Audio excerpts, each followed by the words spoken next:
I am Maria Gonzalez-Schimpf. I come to you from Colorado, no longer Massachusetts, where I've lived for the last 18 years. And the, the bit about me that I feel like is important to share is that I worked for 20 years as a creative arts therapist in various behavioral health settings. So inpatient, outpatient, day treatment for adolescents as well as adults, and was really always focused on trauma and was always focused on trauma-informed care as a lens to support the physical, emotional, and psychological safety of those we were providing care to. And realized at one point, about 8 years ago, that we were not applying trauma-informed care as a lens to ensure the physical, emotional, and psychological safety of the caregivers. And so in the context of being 7 years at a safety net institution in the Front Range of Colorado, as we call it, the Boulder, Denver area, in inpatient psychiatry, and experiencing really an increase in assaults within that setting, that I initiated a first peer support program that we called the Peer Assault Care Team, to provide immediate confidential support and resources, emotional support and resources to staff who experienced assault while providing care to our patients and our community members.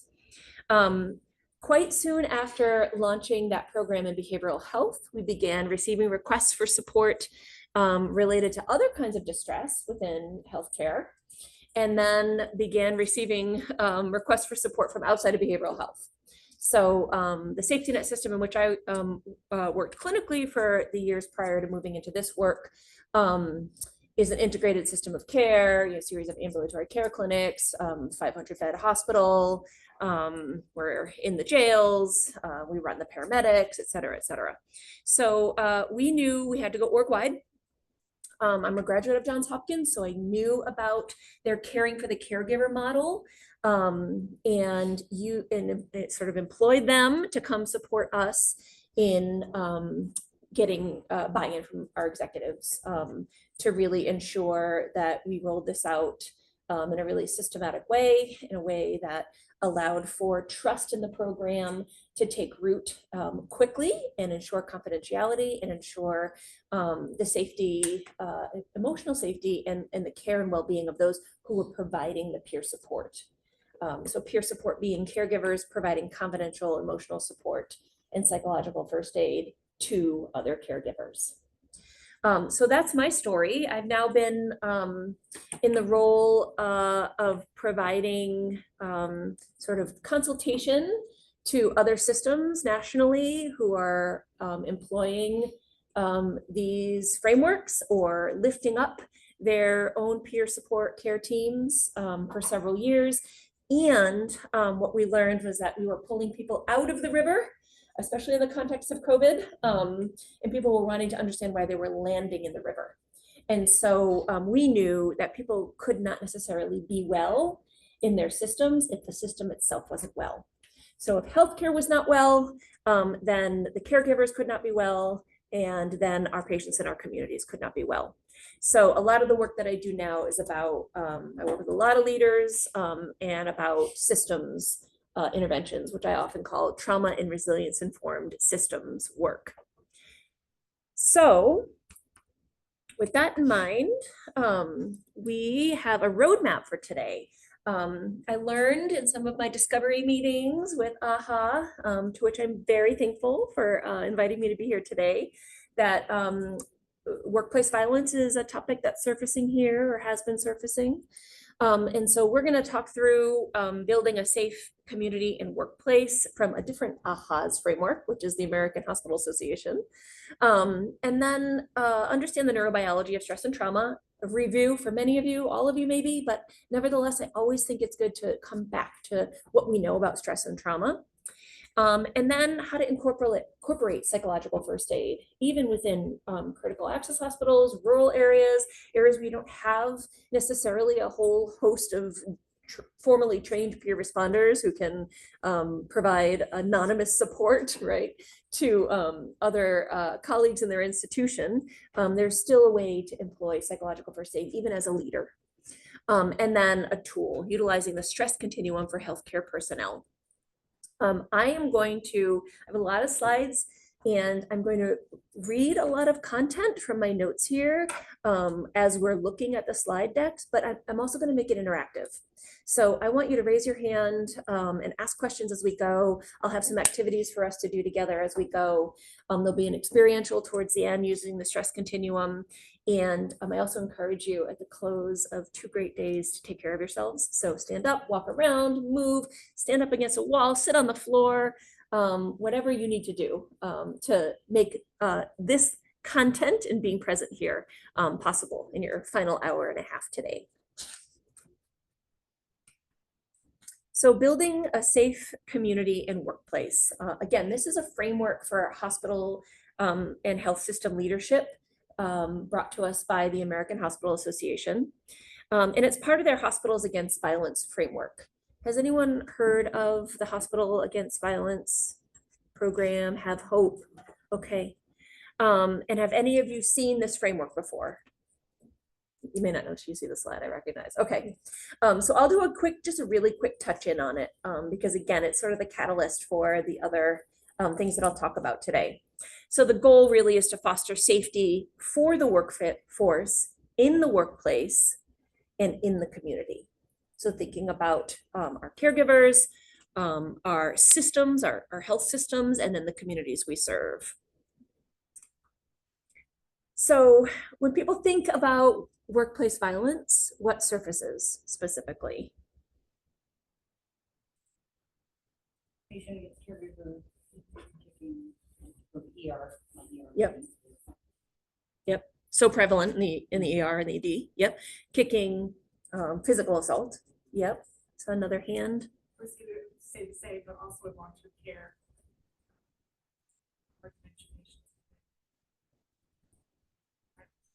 Yeah. Different kind of biting and scratching. Yep, biting, scratching. Yeah, I saw in the list of topics for exploration was how to deal with difficult behaviors, right, of residents, especially with dementia. Mm-hmm. I would just add, I don't know if it's specific to long-term care, but since COVID, families have become more aggressive. Yes. And, Yes. Yeah. Thank you for saying that. There's this collective nervous system activation, right? We've been in this sustained place of collective nervous system activation in our society, and people have far fewer resources to stay regulated. And so we're not only coping with the difficult behaviors and aggression of patients, but it's become very, very difficult to deal with family members, right? Yes, thank you for naming that. And in many cases, incivility and lateral violence, right, with colleagues, like that is surfacing a lot. I hear about this a lot. I experience this. So the Joint Commission, as you may or may not know, really has an expansive definition of workplace violence. An act or threat occurring at the workplace that can include any of the following. So verbal, nonverbal, written, or physical aggression. I don't know if people are experiencing sort of threats and intimidation in the messaging portal that's so common for some larger systems now to have. But that's very, very common for institutions. Threatening, intimidation, harassing, or humiliating words or actions. Bullying, sabotage, sexual harassment, physical assaults, or other behaviors of concern involving staff, licensed practitioners, patients, or visitors, like family members. So when I think about this, I'm often thinking about the goal of reducing, mitigating, and responding, right, to incidents of workplace violence, broadly defined. We know that healthcare and social service workers are 5 times more likely to experience workplace violence than all other workers. And 73% of non-fatal workplace injuries and illnesses require days off of work, which of course is quite costly for the organization. If the moral imperative weren't enough, we can think about the financial impact. I'm thinking also about the other training suggestions, the microaggression training, cultural humility, and then of course this dementia and challenging behaviors. It was really helpful to see that up there actually, because when we do not have this training and when we are not aware of what we might be unintentionally stepping into, often we're engaging in abuse of our patients, our colleagues, and other staff. So the 4 pillars for building a safe community and workplace in this framework are culture of safety, mitigating risk, violence intervention, and trauma support. And today we're going to spend a lot of time on the trauma support in the last 3 agenda items. But I want to briefly review the others as well. So when we think about the middle section here, this is a guide for leadership to address workplace violence that includes an emphasis on that education, the training and education that you heard about previously through AHA, and protecting the workforce. And in this effort, they say, we must acknowledge that community violence encroaches into the healthcare setting and our workforce is part of the community. Leadership should push for greater data collection, collective accountability, and ongoing training and education. So when greater data collection, I don't know what comes to mind for you as it relates to workplace violence. Occurrence reports. Yep. We know that workplace violence is underreported. And many systems have told me if I documented or put in an occurrence report every single time I got called a name or every single time I was harassed, right? Especially across a 12-hour shift, sitting on a patient, whatever it might be. That's all I'd be doing all day. So I know there are reasons why people don't report. For others, it's shame and embarrassment. But it is absolutely important that we push for greater reporting of these kinds of incidents. And then collective accountability. So being in connection to one another so that all members of your team share responsibility for actions and outcomes, and collectively accountable to what happens to and for one another within the team and within the community. And leaders, all of you, really play a crucial role in fostering this culture of collective accountability by encouraging open communication and the constructive feedback that we know is important and shared decision-making. And I was thinking a lot about Ellen's presentation yesterday. She kept saying, well, it's important to ask questions. It's important to, be able to make mistakes. And old school nursing, you weren't allowed to ask for questions or ask for help, but we're in a new era. And I don't know how many people truly feel that way, that it's okay to ask questions. We'll get to this, but it can be really, really hard if we're not in psychologically safe environments. So that actually leads me, I'm gonna move into that slide briefly. Culture of safety. What is psychological safety? What is physical safety? And how are they interdependent? What does psychological safety mean to you? Well-being. Well-being. Yep, we can't be well in the absence of psychological safety. Takes a toll on us emotionally. How would you define it? Yes. Trusting somebody enough to be able to come to them, that they will hold that and not spread it around, or retaliate against you, or Yes. and I think it's based in trust and with some vulnerability.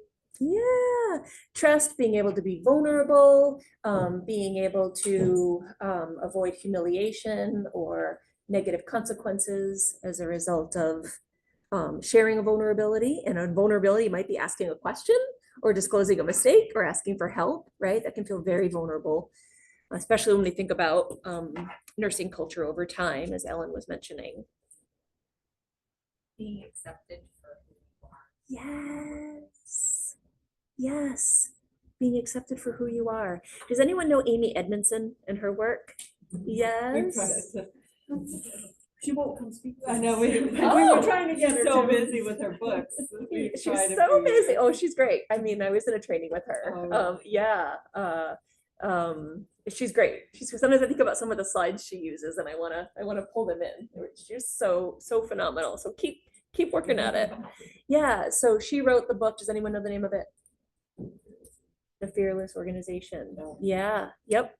And so she does say that psychological safety is a belief that one will not be punished or humiliated, as you referenced in the back, for speaking up with ideas, questions, concerns, or mistakes, and a team is safe for interpersonal risk-taking.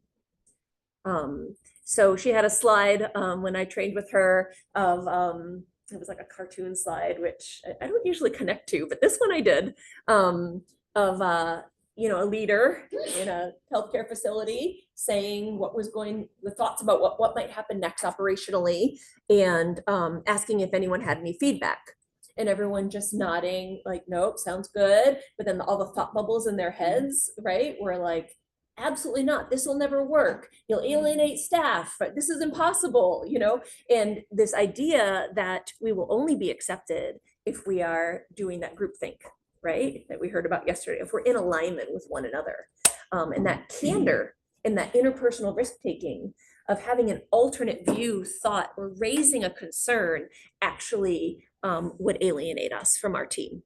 And we would risk our careers in some cases for, stepping forward that way. And then as it relates to physical safety, and actually you mentioned being accepted for who we are, and these are the definitions. I did some work with in my safety net institution. I sort of did this leadership coaching and training with our C-suite, and these are the definitions we used. That psychological safety is the experience of being able to ask questions, disclose mistakes, and ask for help without fearing that people will think less of you. In psychologically safe environments, you feel free to bring your authentic self to work and be accepted for who you are.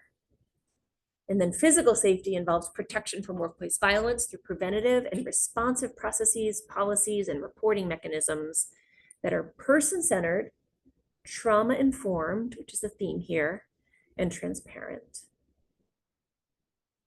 Any feedback on these or thoughts? Questions? I'm curious, well, the AHRQ has said that individual psychological safety is the feeling of expressing oneself and engaging without apprehension of detrimental repercussions to self-image, status, or career, as I mentioned. And that org psych safety is a shared belief held by members of a team that it is acceptable to express their ideas and concerns, speak up with questions, admit mistakes, all without fear of retribution, which is correlated, of course, with lower burnout and safer patient care. Yeah. So my next question is how these might be dependent on one another. What surfaces for people when you think about safety, physical and psychological safety, as separate but connected? Yes. I would say I don't know how you could have psychological safety without physical safety. Yep. So let's see. Yeah, this article, identifying key elements of psychological safe workplaces. I wrote this down. Enhancements to physical safety can positively influence a psychological safety. What about the reverse?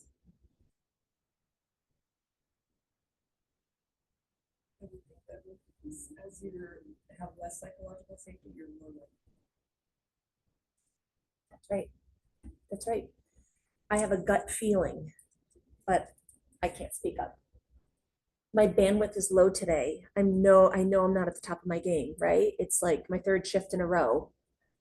But I don't want to say anything. I sat on this patient all day yesterday and was repeatedly humiliated and called names. But what if I say I can't sit on this patient today when I was assigned? Right? So this idea that for me, now this is my theory, this is what I'm taking on the road, is that psychological safety is a requirement for physical safety. That they are dependent on one another. Any thoughts, reflections, or questions about that? Have you seen that surface? Can you imagine that where you work with your team members? Okay. So the next pillar is mitigating risk. And mitigating risk really is assessing potential risks and working together to reduce risks and improve the environment. And so, mitigation being alleviating, make less severe. Of course, we want to mitigate the risk. And so often when we're thinking about risk mitigation, we're thinking about risk assessment tools or threat assessment tools. Does anyone have threat assessment groups of any kind? Okay, some organizations have that, right? When threats are surfacing, when there's concerns, there's an interdisciplinary entity within the hospital that can help determine whether or not we need to move on this potential threat and take action. The American Hospital Association says that violence in healthcare settings is a complex issue and an ongoing public health concern. So hospitals and health systems across the country are faced with a significant increase in violence and incivility in the workplace and against the healthcare workforce. So family members included, right? Community members included.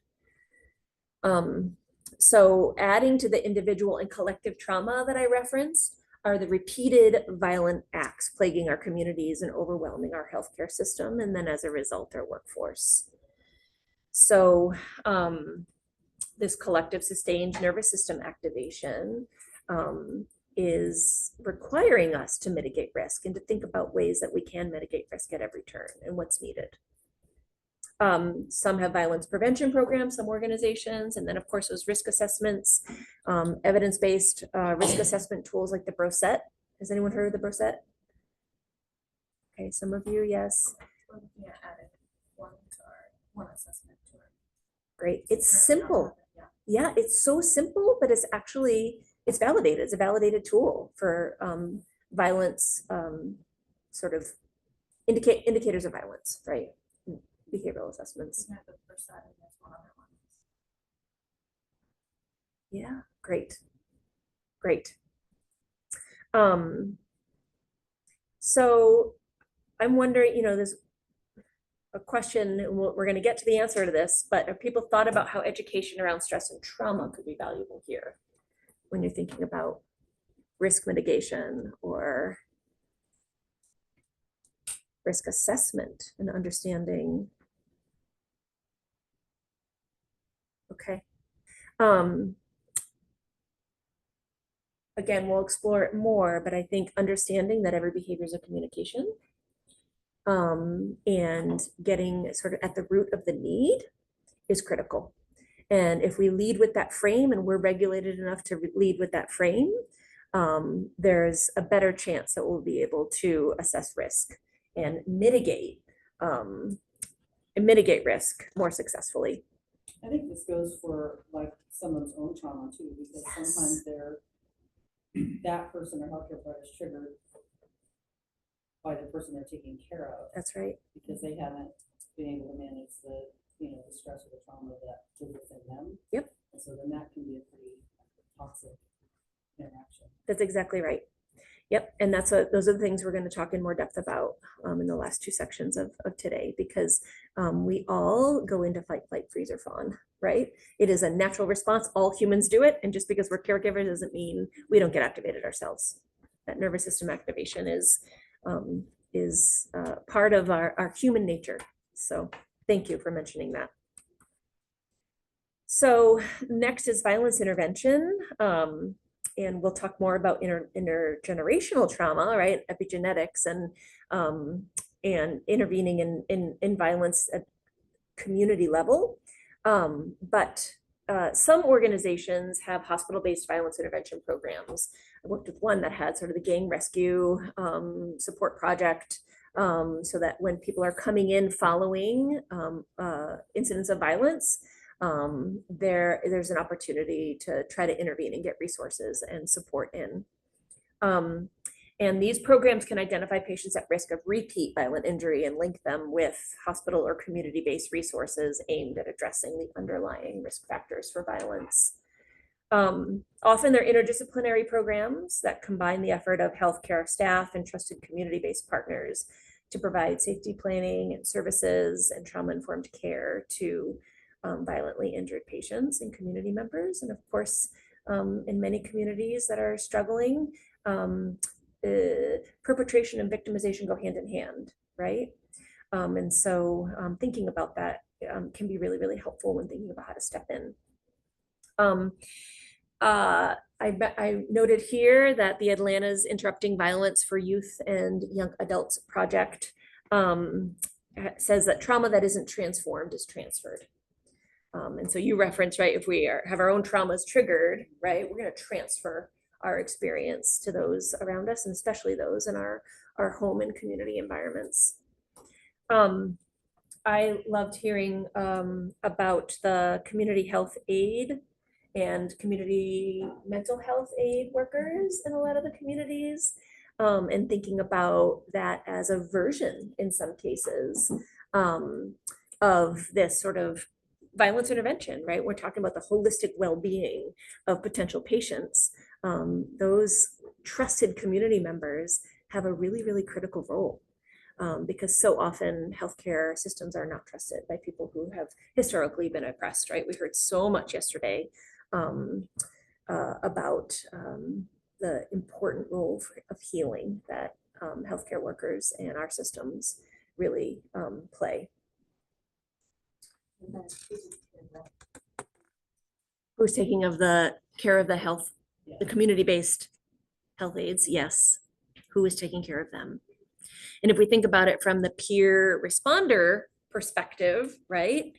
I'm in and of the community, I'm supporting you in my community, and then I have an additional burden, right, to carry as a result of holding what you're holding on your behalf and supporting you. Yeah, physical health and emotional health. Yeah, thank you. Thank you for asking that question. So this, how ACE is aware are we? Does anyone know about the ACE study? Yes, okay. So I just love this image. I mean, I spend an entire training on a version of this, but you can see that adverse childhood experiences, let's see, is here.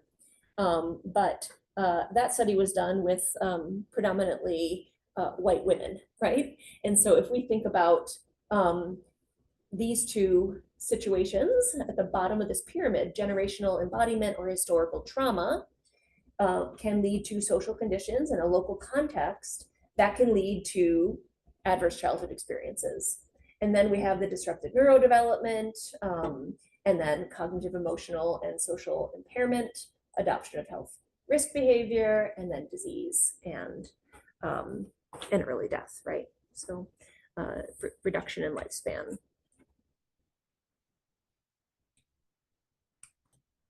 Okay, so finally, the piece that we'll spend a little time on is trauma support.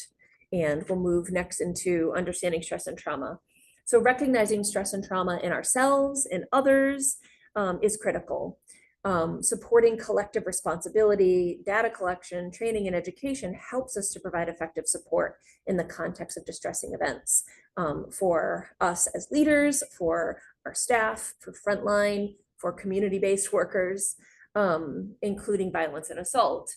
But we have to know what trauma is, and we'll talk about this, but I think about the 3 E's. Does anyone know what the 3 E's are? The definition of trauma. So the event, the experience, and the effect. So the same event doesn't necessarily cause a stress response in everybody. It's their experience of it, our experience of it, and then the effect on us emotionally, cognitively, physically, spiritually. So we don't know the effect and can't predict an acute stress response. And we can neither make an assumption that people will have an acute stress response or absolutely will not. And so here's another quote from AHA: whether experiencing verbal or physical violence directly inflicted by a patient or their family member, encountering incivility from a colleague, or providing care to patients in the wake of a community tragedy, many healthcare workers need support in coping with violent and traumatic events. And in the peer support program that I helped launch in that safety net organization, we actually did outreach calls to everybody in our organization who we learned through actually our event reporting system triggered a flag over to us, or sometimes I would hear it from our senior leaders to offer emotional support. And so we made no assumption they needed it, but we also made no assumption that they would be fine. And we had incredible utilization, and we would do it 3 touches over time, actually, strictly confidential.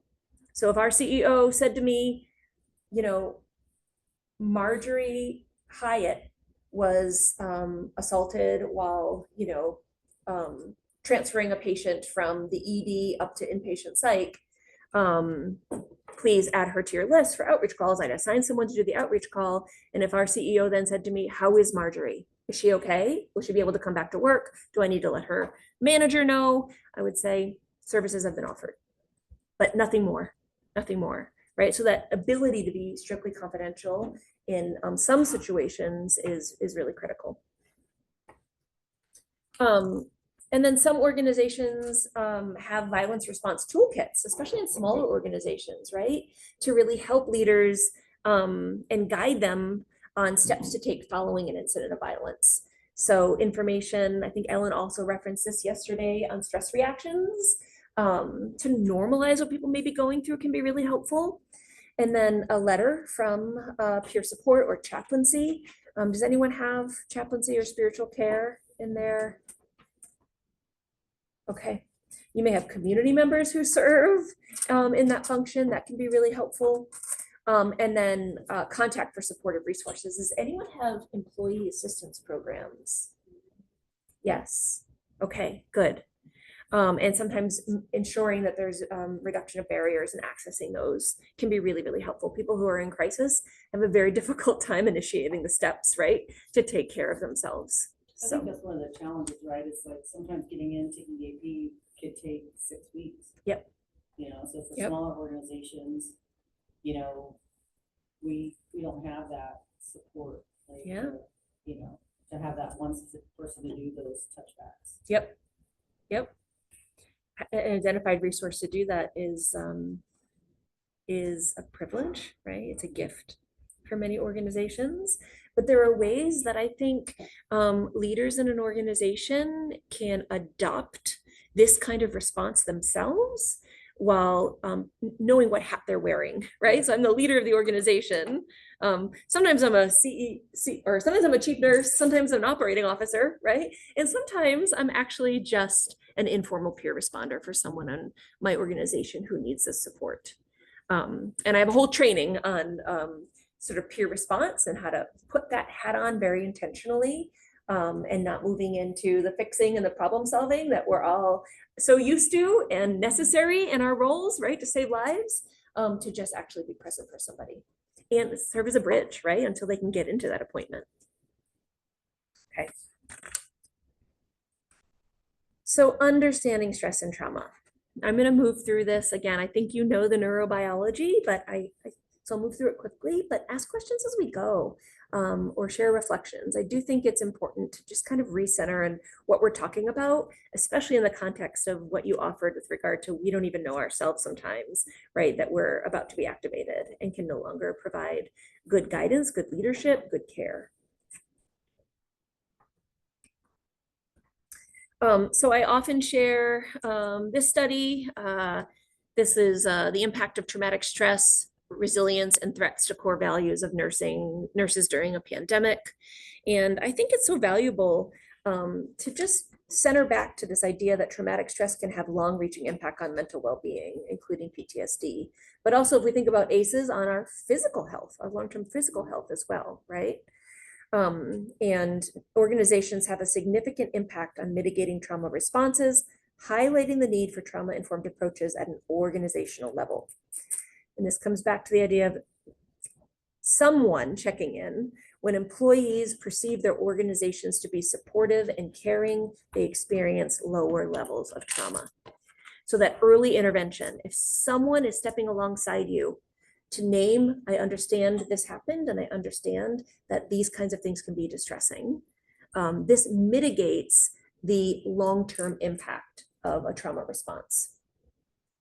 So as organizations adopt these strategies, nurses in this study identified low-cost short-term interventions that can assist nurses in restoration, such as psychologically safe environments to share their stories. So not emotional debriefing necessarily, where people are asked to retell events, but psychologically safe to tell it at their own pace and in the context that they're most comfortable with.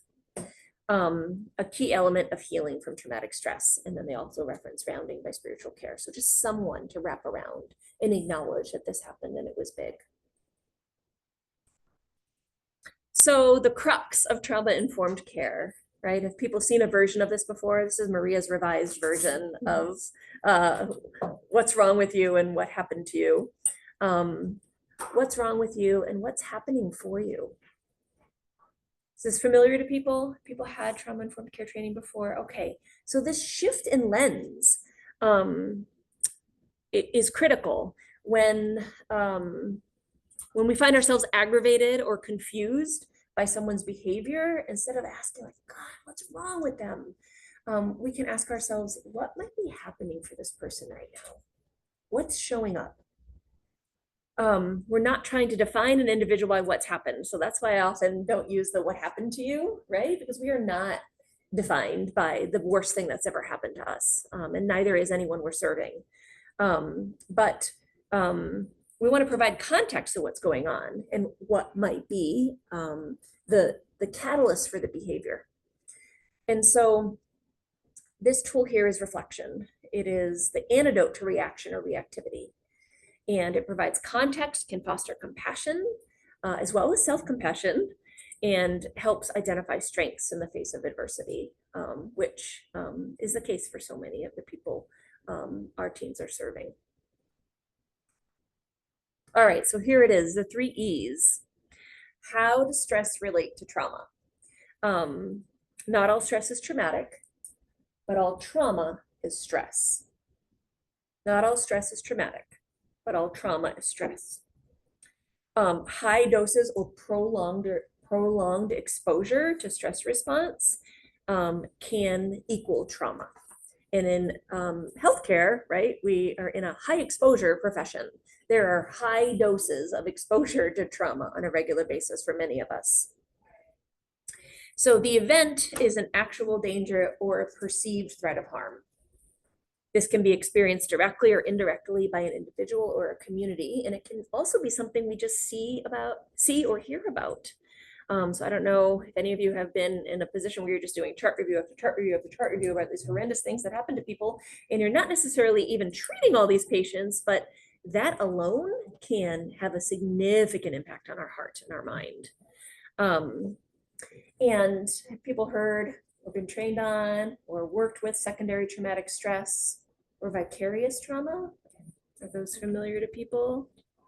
Okay, so the impact of taking on the stories and the care for people who have had really extreme circumstances in their lives can harm us. It can impact us as though it were ours. And that's what we want to seek to sort of mitigate and provide support around. And then experience. So when we're under threat, our brains and bodies mobilize into what I call an FFFF activation. Again, I go on the road with the Maria show in my new terms, the FFFF activation system. So this can overwhelm our brain and body. Everyone's experience is unique despite being exposed to the same event. So it's how we experience it. And we'll talk more about fight, flight, freeze, and fawn in a moment. And then there's the effect.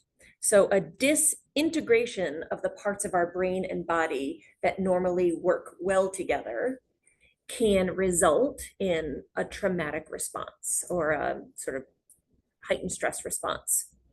So when the effect is a loss in capacity to control our stress and our emotional states, can have long, lasting adverse effects that can vary from person to person, of course.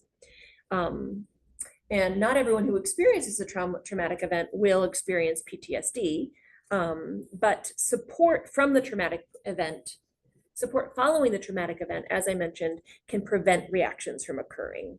And we'll talk more about this on the context of psychological first aid and that stress continuum tool a little bit later.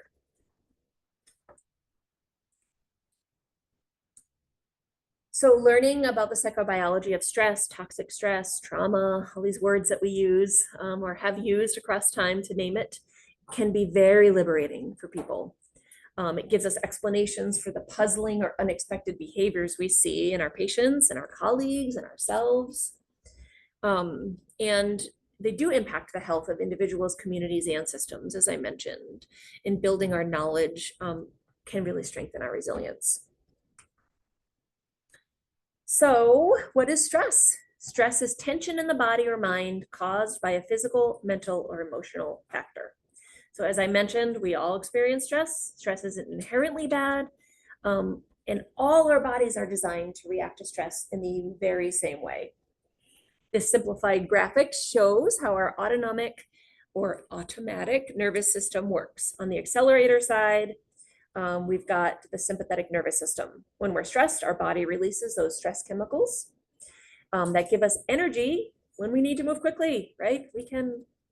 People can lift cars in times of extreme stress because their accelerator is on overdrive. They're going into fight mode. Lifting that car is fighting the car to remove somebody who is in need of help.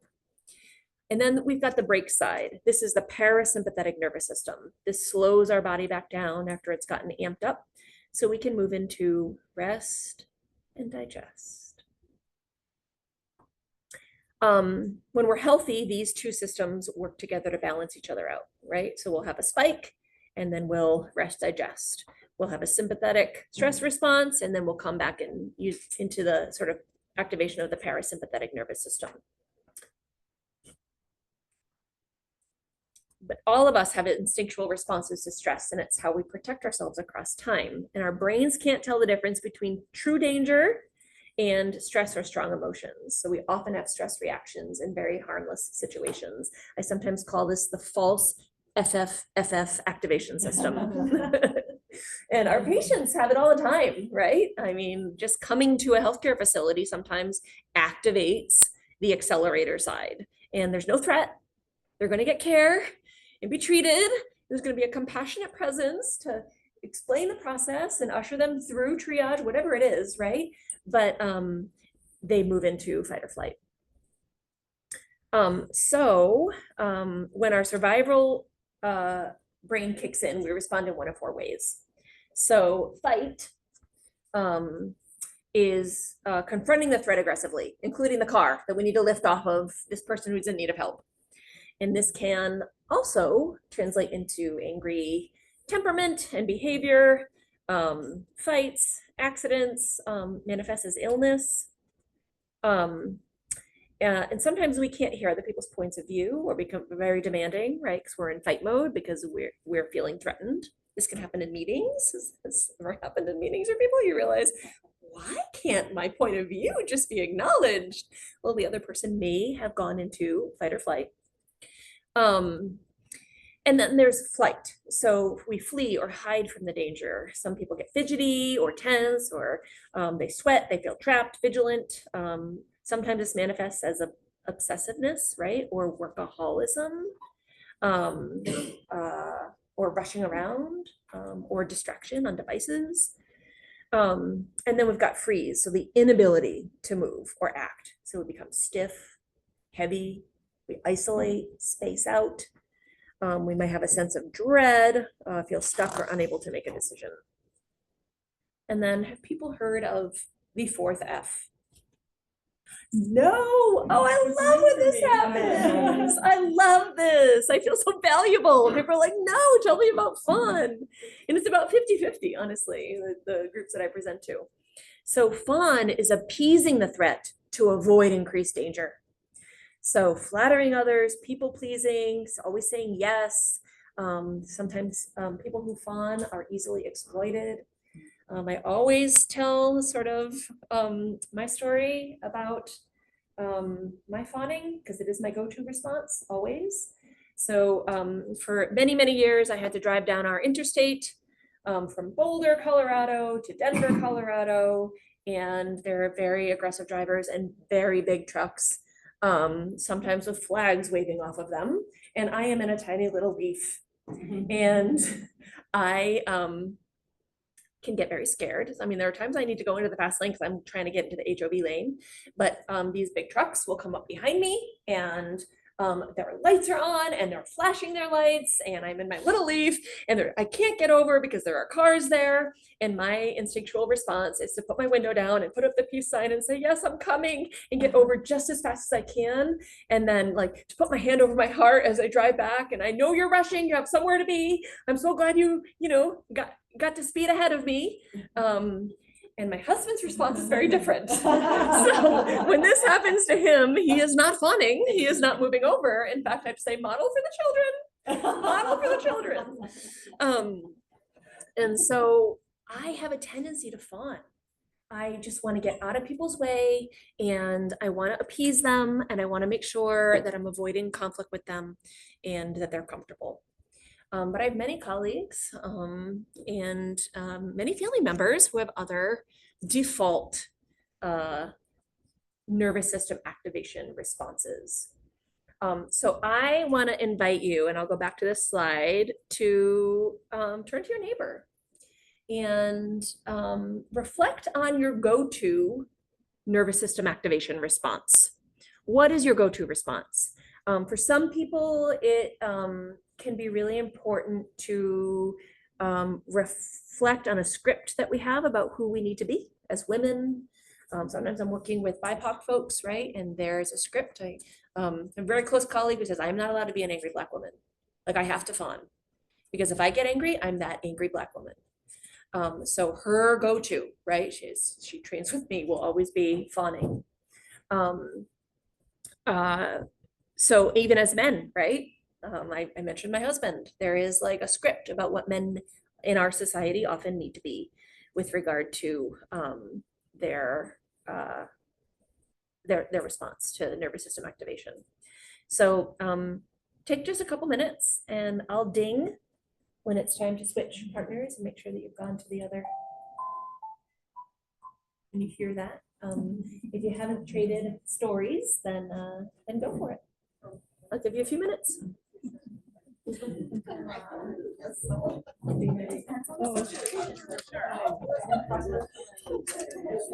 put it back to the? Oh yeah. Because I need to. Yes.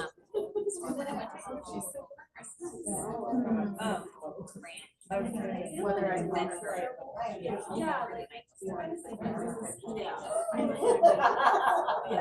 Well, I absolutely. Yeah. And I explained. Yeah. But I definitely probably.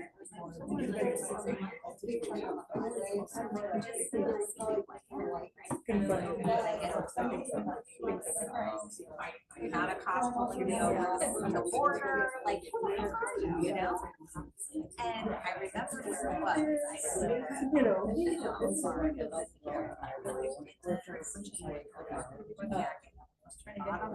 One of my bags,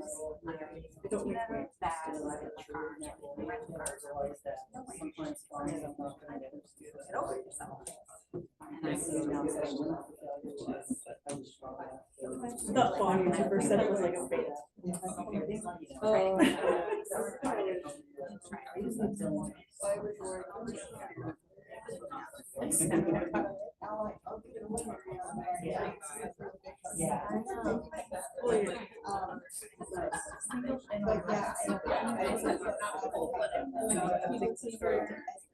interpersonal organization.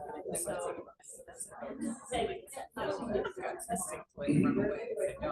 More often. You know, there's some organizations sitting in parking lot, there's a phone call, Yeah. things at night, and it's like, like,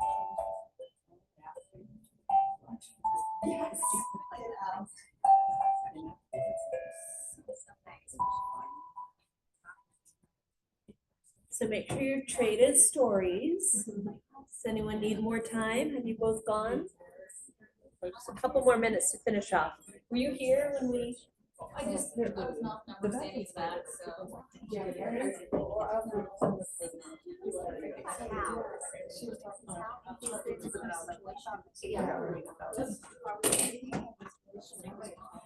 I didn't know there was many people out there. People who want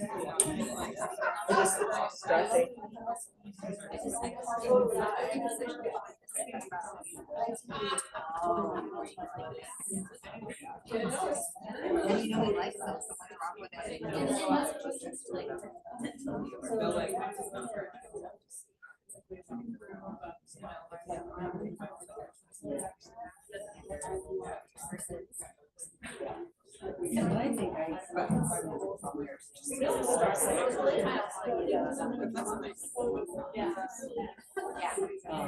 I think There has to be a big.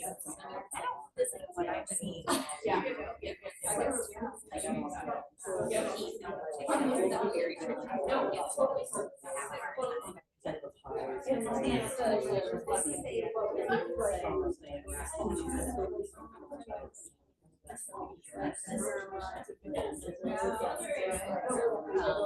Feedback about the situation or whatever, you know, I see you and just like not giving it, not complying, anything. Somehow they're out.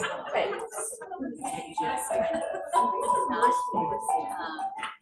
just not, feeding it, being about, somehow like the ground, but also not trying to fight like. All right. Long-term care leaders, you get a little bit of music, even though you didn't get the creative arts resiliency intervention. Great. Okay. Who knows what their default is? Their default trauma response. What did you find out about yourself when you were talking it through? Mine really depends on the situation. I would say I've responded in all of these Yep. ways to different things. Yep. But I would say I lean mostly towards fun. I was having a conversation with one of your colleagues here and said, is it weird that I have different responses based on different situations? I said, no, that's exactly what I hear all the time. Yeah, thank you. I know my husband always references the time that a car was parked outside of our house on a kind of a state highway, and another car hit it, and I watched it. I was like, well, looking out my kitchen window, and it flipped over and landed in front of it. And I went running out to the car, right? My instinct was flight. He was like, I was calling 911, but you were going to find out about the woman driving and the dog that flew out of the car. Everyone was okay. But it was definitely like a run to the situation. It was the fight response, but not with the truck driver, right? I'm not fighting the truck driver on I-25. So, okay. Anyone else? I think that my response has changed as I've gotten older. Yeah. I think that I am less afraid of confrontation, Mm. or I'm more likely to accept confrontation as part of what's acceptable. Mm-hmm. Something like that. Yeah. Yeah. This life experience, right? Kind of helps us grow, expand, and tolerate in a different way. I also think that kind of seeing where the benefits might be Mm-hmm. of having that confrontation rather than avoiding it. Mm-hmm. For future behaviors, for managing issues that Mhm. are kind of ongoing.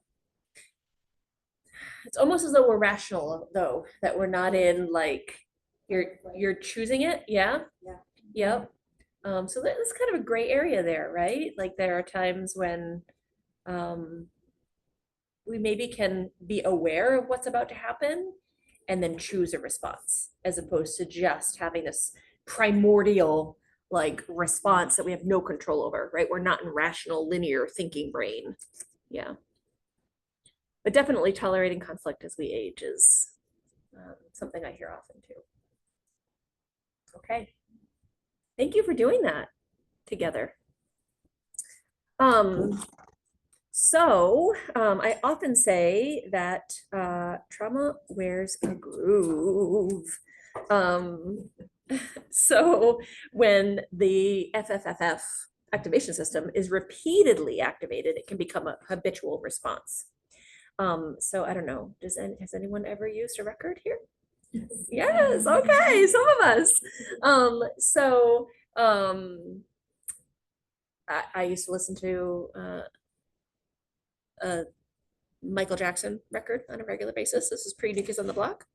And right, I might be like, wanna be starting something, got to be starting something. And then the record player gets knocked and we might go to Beat It all of a sudden in that record, right? Because I listened to Beat It so many times that the groove was worn in the record. And so the same thing happens to our brains, that we can be doing just fine and then a trigger knocks us into our trauma groove. So we didn't necessarily want to be listening to Beat It in that moment. We wanted to be listening to track number 1. But we didn't have control, right? That we defaulted to that groove in the record when we were activated or triggered. So this can escalate the situation because the survival brain is nonverbal and it's solely focused on safety, right? Which is what we're trying to get at. So we want to remember that someone who's being reactive is always experiencing fear on some level. Once we recognize it as a fear-based response, we instinctively know to lower our voice, talk slowly, move slowly, and predictably. And this is valuable with those we're serving. It's valuable with our colleagues and our staff. But that we, mirror neurons exist, have the capacity, if we can stay regulated, right, and helping others stay regulated too. So this might be less adverse ACEs. We know sort of the impact, right? Long-term health. And this is less relevant as we're talking about caregivers, but stress and trauma present in healthcare for those we are serving in a myriad numbers of ways, right? There are common triggers and then common behaviors or reactions in alignment with the FFFF. So, an environmental trigger, a loud sound, a bright light. If someone's in fight, they could become angry and aggressive, right? If they're experiencing the sense of loss of control, a language barrier, power differentials, if they go into freeze, they may feel unable to make a decision or can't remember the discharge instructions that were given to them. If people are, running late, our safety net system I worked in, often people didn't have transportation, they missed the bus broke down, they get to an appointment late, and they no longer can be seen, right? And they may go into flight, right? Become very vigilant, stop following up, stop showing up to appointments, fidgety, tense. And then of course is the fawning. So I hear for many providers, like the patient told me yes, like I heard yes, that they were ready for this intervention, for the surgery, to schedule this, and then they don't follow up. And that could be fight or fawning, right? You're going to tell me yes, but you have no intention of actually following up on this. Okay. So something to think about is soothing the survival brain. This is another little tip that you can tuck away, the 3 R's. So recognizing, becoming aware of the threat signals and how to recognize a fear response in ourselves and in others. So thinking this person is having a fear-based response right now, or I am actually feeling threatened, and just recognizing it and naming it. And then reducing and relaxing. So an action to soothe the brain and the nervous system. So a grounding technique, breath. I know it's so simple, but it is so powerful. Has anyone ever used the 5, 4, 3, 2, 1 exercise before? Yeah. Okay. 5 things that you can see, 4 things that you can touch, 3 things that you can hear, 2 things that you might smell, and then 1 thing that you taste. And some people carry mints. I notice you had mints here. Some people carry mints with them, right? So they always have that ability to come into the present moment and ground using those 5 senses. And then reflect. So what is the need behind this behavior? How can I respond to this need?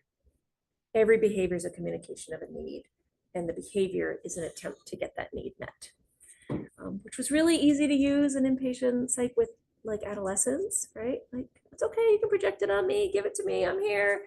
Every, behaviors of communication, there's a need unmet.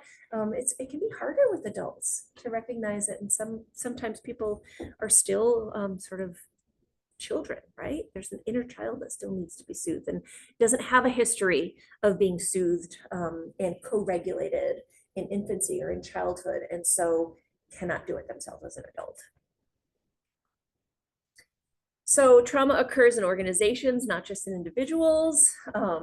Individual stress can occur on an organizational level because organizations are made up of living things. So this is a stress cycle diagram for organizations. When staff is stressed and unsupported, is this familiar? They may have to take on extra shifts. They may get ill. They may have conflict with coworkers or at home, etc. And then sometimes we end up with low morale on teams. I'm sure you've experienced this. And then caregivers come to work late or miserable. They're inconsistent. There may be presenteeism, right? They're present but not present. And then we may have healthcare workers who don't want to work on such a unit or in this kind of facility. And then patient care is compromised. So patient care is not optimal when there's team dysfunction, inadequate staffing, or lack of experienced staff, and this creates an unsafe environment. Then we have dissatisfied patients and staff, right? So this can increase violence, of course. And evidence suggests that higher risk of patient harm contributes to low patient satisfaction. Low caregiver satisfaction contributes to low patient satisfaction and a higher risk of patient harm. And then this in turn stresses the institution or leadership, of course. So low patient satisfaction, there's a threat to the institution's reputation. I mean, for some areas, maybe not for some of the critical access hospitals and long-term care facilities you work in, but in many instances, people are discouraged from seeking care. And this results in financial distress, which in turn stresses staff. So we might ask, instead of what is wrong with these people at this organization, what is happening with us? What our system is traumatized. What's happening? What is our need? Is the question we can ask and really address the underlying stress and trauma in the organization. Any of these familiar? Any of these resonate?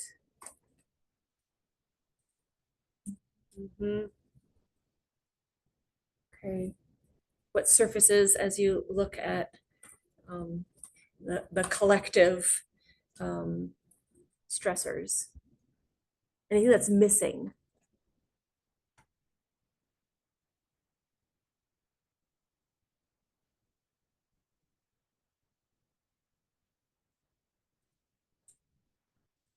Worker burnout. Yeah, burnout. People know what the 3 symptoms of burnout are.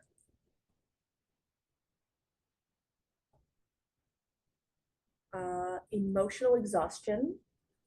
I think this was referenced yesterday as well. Reduced sense of meaning and efficacy in work, and depersonalization. So distancing from the patient, the story, right? A version of like compassion fatigue. And we know that how important connection is for healing. And so when we disconnect and it becomes a transaction, we're actually not promoting healing. Yeah. So it's So, interesting when you look at, or thinking of the lack of time to connect with patients. I'm trying to roll out virtual nursing just for someone just to take the admissions piece off of the staff. mhm, And I'm surprised how much staff don't want that. mm, And it's been a lot to try to educate, say, this is going to be more meaningful face-to-face time with the patient instead of you being in screen. yes. You know, asking all the questions. Now you actually can build a relationship with your patient. Mhm. But it's just interesting how that has transversed into, I guess, maybe that talks about the, you know, the safety in our organization where people equate that with, oh, you're gonna do this and then you're gonna give us 5 more patients each. And it's Mhm. like, no matter how much I put it in writing and it's in board minutes, like, we're not gonna do this. This is to augment your work, to get you more face-to-face time with your patient. It's really stressful. It's stressful. And there's a narrative they have about I am going to get the short end of the stick no matter what Right. gets put in place, right? Which I guess speaks to the psychological safety of, I think it might, you know. it could. And maybe needing sort of micro trainings, right? And the importance of connection, trauma-informed care, role playing, like, do you feel safe at home? Do you have what you need to be safe? Do you like, right? Like it's very different from, I'm gonna ask some really hard questions, right? That face-to-face time. And as the more honest you can be, the better I'll be able to ensure that you have what you need because we care about you, right? So like being able to have that kind of encounter is so different than just going through the checklist to get the job done, right? But it feels like it takes more time. Yeah. Yeah, kudos to you. It's hard. It's really hard. Mhm. Yeah, yeah. I think we'll get there, and I think they'll like it once we're there. They just have to prove to them. That's not, my plan isn't to, that's something, you know, 10 patients each. And it is proving so often, like, it doesn't matter what words are spoken, it is, right? It is seeing what actually happens in implementation that can change the narrative for people. And for some, it won't change, even when Right. you do prove, right? It won't change. And that can be a hard thing to stomach. Mhm. Okay.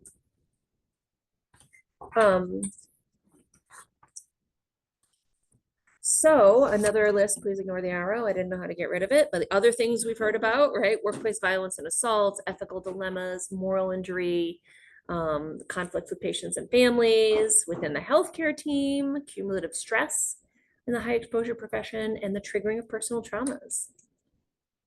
All right, so we've got half an hour. And I'm going to move us through a high level overview of psychological first aid, and then we're going to practice the stress continuum. Okay. Have people heard of PFA? Yeah. Has anyone had training in psychological first aid? Okay. So one way we can care for one another in healthcare in the context of distressing events, including all the healthcare stressors, right? Because we don't know what it'll evoke in people, is to use psychological first aid. So this is an evidence-based modular approach. So it's not step-by-step. It can sort of pick and choose what's needed in the moment for assisting people following distressing events to reduce initial distress, but to also foster short and long-term adaptive functioning. It is sometimes helpful to make an analogy to conventional first aid. So physical first aid is at one end, there's basic life support, advanced life support, and then medicine and surgery.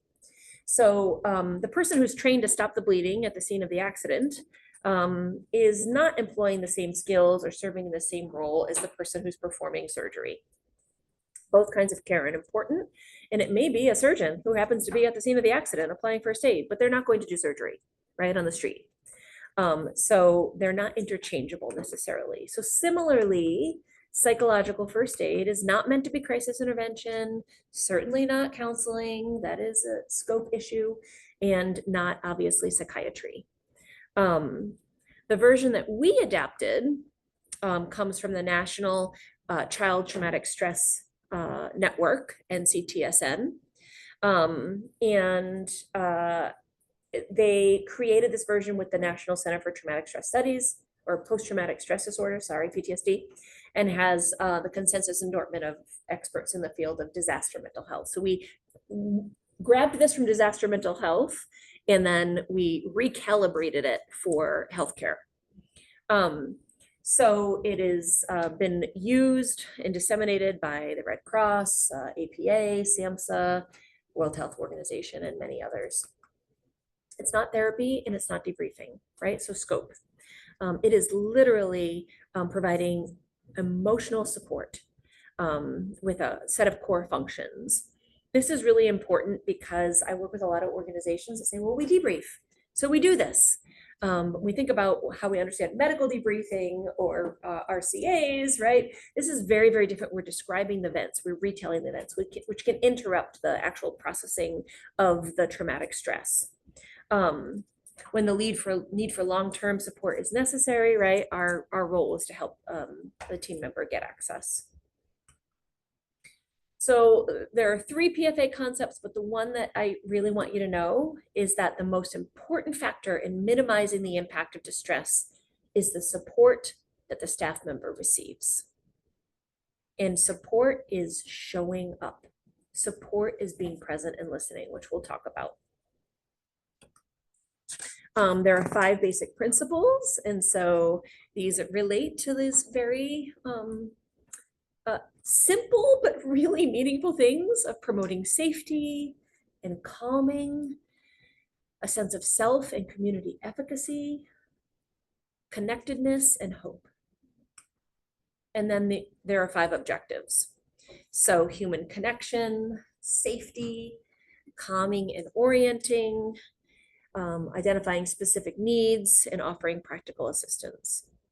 So here's the core functions. This is the stuff that I want you to kind of take with you. And of course, you'll have the slides and can access PFA with a quick Google search. There are 8 core functions that may or may not be employed when you're providing PFA. I would say contact engagement is always happening. So, and then the other really important one is connection with social supports. The others you may or may not need, depending on context. So safety and comfort, we want to enhance, contact and engagement, respond or initiate contacts in a non-intrusive, compassionate and helpful manner. And sometimes the entire response may be limited to contact and engagement. So that phone call that we made to every employee who experienced workplace violence was intended to be a non-intrusive contact. Here for you, you're not alone. Sometimes when people experience events like this, there's distress. Here for you if you are experiencing that now or in the future. That simple. It just demonstrates the organization cares about their well-being, again, which is critical, and acknowledges the significance of distress and effects of stressors, that they're not being ignored, that we're not normalizing this and expect you to just go on because you chose healthcare. Safety and comfort. So providing physical and emotional comfort. And really, this is communicating interest in well-being. If in person, sometimes I offer like water. The simple act of like being gifted water or tea or a simple snack can be very grounding and provide a lot of comfort. And then really assessing physical and psychological safety concerns. So there have been times I've asked people, do you feel safe to drive home after this shift? Is there someone I can support you in contacting who needs to know about this? And providing comfort to those who may be grieving or have experienced a loss. And Brene Brown gifted me my very favorite saying. I don't even know what to say right now, but I'm so glad you told me. There are no perfect words when someone is grieving, especially after a traumatic incident. But just letting people know that you've heard it and it was a gift that you heard it for you can be incredibly comforting. So core function number 3 is stabilization. So this isn't always needed, but it can be really, really important. So if someone is in their trauma response, FFFF, right? And you notice it. We've had someone call our 24/7 peer support line, just sobbing, right? Sobbing. I mean, it's not the time to even say what happened. It's a little voyeuristic, but it's just to breathe and to get at the crux of what the need is immediately. And remaining calm ourselves, breathing, and helping someone turn off their FFFF activation system.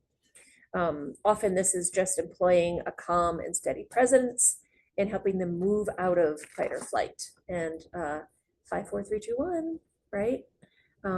I called once. I had a really, really horrific thing happen at work. I called my 24/7 peer support line, and my peer responder, who couldn't remember 5, 4, 3, 2, 1, just started telling me as I was driving home. First asked me if I was safe to continue driving. I was crying. And then just said, can you name for me the next 5 things that come into your view? How many blue cars can you count? What kinds of trees do you see around you? Right? And like literally just helped me orient to my surroundings. Couldn't remember 5, 4, 3, 2, 1. Like it didn't even matter. But just knew that she had to help ground and stabilize me so that I could stop crying and get myself home to my family. I didn't want to bring it home to my family, which is why I took the brave step of calling my own staff. It was a big deal. And it was amazing, actually. So info gathering, this is PFA core function number 4. So really, this is collecting info about what emotional or physical supports this person needs to be supported. There's no assumption that they'll require a particular form of support, and only should be done if the person is stable, right? So we don't want to start asking lots of linear questions if someone is in a state of FFFF activation. And then practical assistance is core function number 5. So helping people get their immediate needs and concerns met. So identifying needs, prioritizing them, helping them to identify a colleague if they're going to stay in their work environment, or a family member with whom they can be honest with about what's happened to them. And encouraging people who may feel very vulnerable to join, especially if it's a due to identity, right? If the thing that happened happened to a person with a similar identity, to really help them join affinity groups or other spaces where they can really talk openly about their experience with others who have had same lived experience. And then core function number 6, the other really important one, is connection with social supports. So help establishing brief or ongoing contacts with people. I encountered somebody coming off of a long stay unit once, and she was crying, visibly distressed. And I sat with her and I held her hands. And I just helped her feel the pressure of my hands. She cried. I didn't know what happened. She cried some more, stabilized. Then manager of the unit came out, and I learned that she had just been bitten. She was very distressed, very, very, very dysregulated. And once we stabilized, asked who needs to know that this happened to you? And where is your phone right now? It was locked in a locker on the unit. Asked the manager to go get her phone, and helped her identify that she'd like to be sure her sister knew that this had happened, so that her sister could check in on her. So that connection with social support, it can be critical. It's a simple question. Who needs to know that this happened? And then info on coping, so those stress reactions that you've heard me reference a few times. And so being able to think about normalizing whatever behavioral, cognitive, physical, or emotional stress reactions are surfacing, and letting people know that these are normal responses to distressing events. And then finally, linkage with collaborative resources. So helping people access services now or in the future, You know, I think making sure you have referral info for EAP and contacts, like it might be 6 weeks before you get an appointment. And connection to navigators. Some people reference navigators in their community. Maybe they would be also available, right, to your own staff and community. And then connection to other places in the community where people might get support, whether it's in their faith community or somewhere else, and helping make sure that they know how to access those people. That's a quick overview of PFA. Again, here are the 8 functions.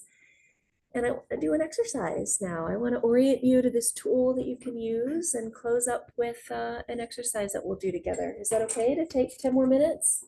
Okay, yes, thank you, thank you. So we have recalibrated this tool from Stress First Aid. Have people heard of Stress First Aid? Okay, people heard of the Schwartz Center for Compassionate Care? Yes, okay, great. There is a fee to be a member with the Schwartz Center, and I know that's prohibitive for some organizations, but they do have a course on Stress First Aid, which is fantastic. What happened was we recalibrated this tool that came from the military. Stress First Aid as a framework really supports and validates good friendship, mentorship, leadership, and collegial actions. And there is a continuum associated with it, which you have before you, which provides an opportunity for community and social connection among health workers to mitigate burnout, which was referenced, and feelings of isolation and loneliness.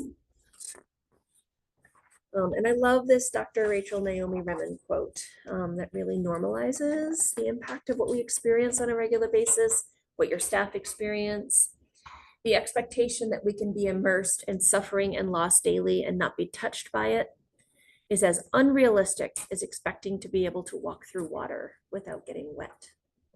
So it is a normal response to be impacted by the human condition and the high exposure that to stress and suffering that we have as healthcare workers. I typically say that there can be 4 sources of stress injuries. Stress injuries are physical injuries. We know that stress is equated with poor physical health outcomes, right? And so for us to just think about like the emotional toll and not really conceptualize them as stress injuries misses the mark for some. And just like a stress fracture, right? We have stress injuries of our emotional and psychological wellness as well. So trauma, a traumatic injury, right? The experience or exposure to intense injury. Loss, a grief injury due to the loss of people, things, or parts of ourselves. A moral injury due to behaviors or the witnessing of behaviors that violate our moral values. And then a fatigue injury. So this is the cumulative stress. This is the wear and tear over time from all sources without significant rest. The continuum was initially developed by the US Marine Corps. And so it was kind of an invasive leadership model. Every Marine was assigned a color. And this helped to determine whether or not they were combat ready. So when deployed, you're conceptually in the green and good to go and ready. And the goal is to stay mission ready. But then there might be a stressor of some kind, right? And then there's this assessment. Have you begun reacting? So is there a change from the person you were? And if so, we need to start recovering and building resilience. But then we may have an injury in formation and someone may be assigned the color of orange. And this meant injured. There's one of 4 sources of stress injuries that's done harm. And the Marine hadn't metabolized or emotionally resolved it. And the goal then is to begin healing. And then if identified as being in the red, you are ill and you cannot continue with your deployment. And you are not combat ready, and the action there is to get immediate medical help. So Unlike deployment, which lasts 6 months or a year, in healthcare, we're talking about a hopeful lifelong career, right? But with lots of exposure. So you have before you this blank version of a continuum, but here is my version. So I began capturing the qualities, behaviors, and stress reactions that people were bringing to us, finding that most people were coming to us already ill. But PTSD is at the far end of the spectrum. And really, we know that there are, this is a continuum, and that we begin to show signs of stress long before we have post-traumatic stress disorder, right? And so this model with color coding helps us find a shared language for really swift check-ins with one another. And with ourselves. So I began deploying it as a self-assessment tool, but also asked people to determine who it is in their work environment who they could trust to know what they look like when they're deviating from what the hopeful baseline is of green. And I work with a lot of teams who say, oh, no, our baseline is yellow, always yellow. We're never in the green, really, which, right, says a lot about the state of healthcare in our society right now. But really the components are that in the green, we're like on the sense of like, I got this, I'm thriving. And sometimes this is also represents like the green nurse who's coming in like full of energy, ready to go, take on new projects. There's a sense of mission, calm and steady, can focus, emotionally available, has a sense of joy and vitality. But then we may notice that there's a deviation. And in the yellow, there's a sense of like, something's not quite right. I mean, I'm surviving, but I'm not full of energy. I may have fluctuations in my mood, feel distant from others, have a loss of creativity or cynicism. And then once I move to the orange, I'm actually injured. So I have a stress injury. I can't keep up, I'm struggling. And here I may have persistent fear, right? FFFF, anxiety, anger, disengaged. I might feel trapped or isolated. And then finally in the red, we're in crisis. We can't survive. We may feel hopelessness or panic. We may have intrusive thoughts, right? We may ruminate. We might feel easily enraged. And in many cases, thoughts of self-harm or actual self-harm. I worked with staff who were suicidal and homicidal, who were showing up to shifts at work. And there may be a dependence on numbing. So the goal is to identify when we're drifting out of the green and begin to make green choices immediately. So down below in the green, we're going to continue exercising and nourishing. Find that place of stillness and relaxation and prioritize our connections with family and social connections. But then as we move further right on the continuum, the responsibility shifts from individual responsibility to the collective responsibility. So I offer this tool to you as one that you could explore using within your organizations. What I would typically do is ask you to identify what you look like in the green if we had more time. And if you've ever been in the orange or the red, what you looked like then, because these are very individualized, right? I work with, have trained with a colleague who says, you know, in the red, I am not angry. I am completely shut down. And I'm quiet and I never use my voice and I become demure, almost like this fawning or maybe freezing, right? But if I'm expressing my thoughts and sort of engaged and open and available, then I'm not in the red. So it's very specific. I do have the Colorado Crisis Services here, but I know that some of you have mobile crisis service here, but you could customize this for your area and put 988 on here, which launched since I created this. Thoughts or questions about this tool?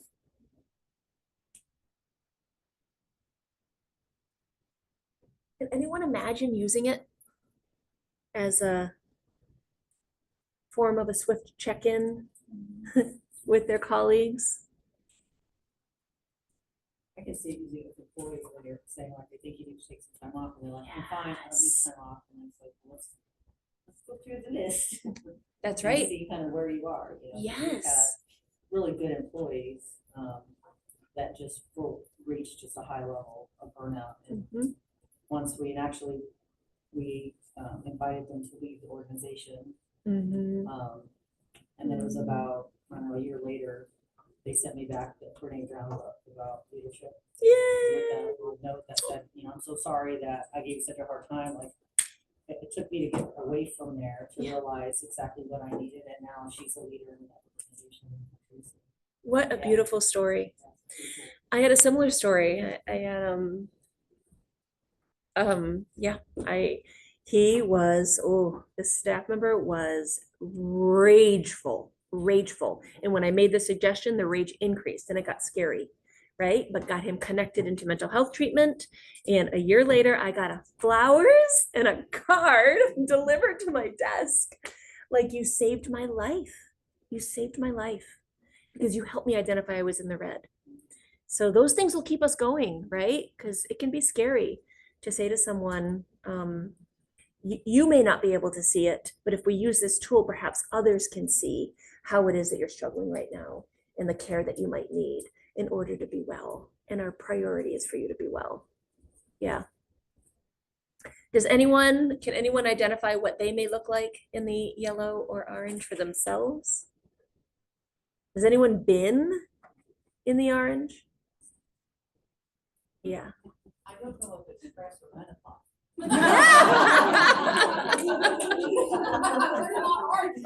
Yeah, I don't know either. Yes. I don't have the differentiation there memorized, but yes, okay. There's many reasons why we may be easily escalated into the orange. Yeah, I think that's the circle, right? You know, start green and then you're happy, next day you're sad. Yeah. Well, and people move across this continuum within the day, right?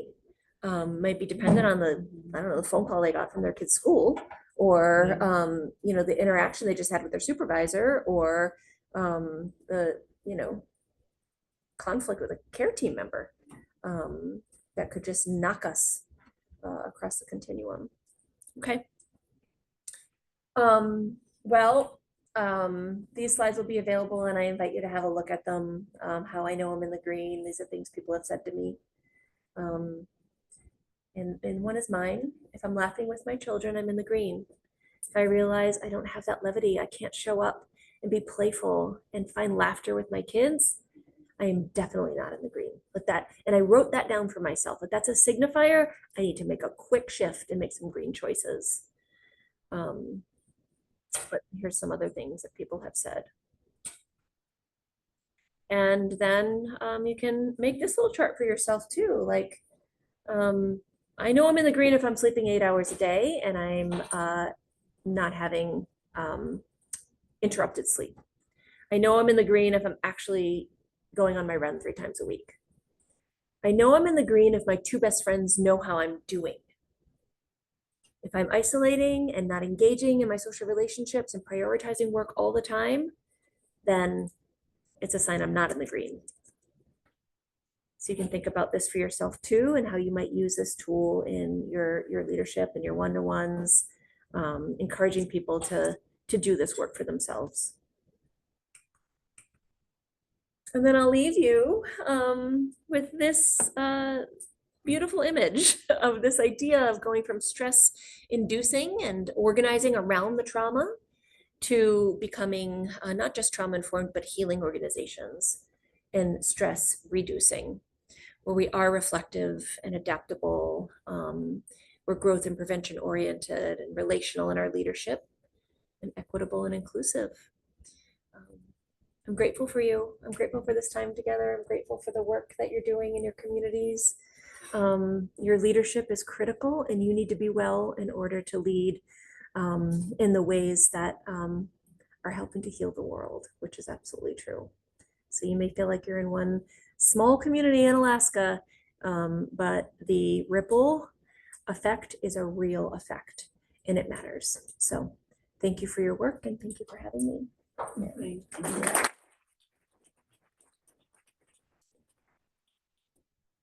minute to spare.